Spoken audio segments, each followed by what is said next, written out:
పైడి బొమ్మలాంటి ఆమె పక్కనుంటే పగలే వెన్నెలనే కురిపిస్తా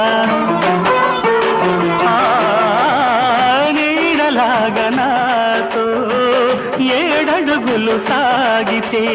ఇలలో స్వర్గంనే సృష్టిస్తా రసరమ్యం ఆ రాగ విలాసం రసరమ్యం ఆ రాగ విలాసం వసివాడదు అది ఆ జన్మాంతం అందమైన నా ఊహల మేడకు ఆవిడమణి దీపం అంది అందని నాశలకు ఆమె ప్రతిరూపం ఆ తలపే నా ధ్యానం ఆ అభినవ దేవత నా ప్రాణం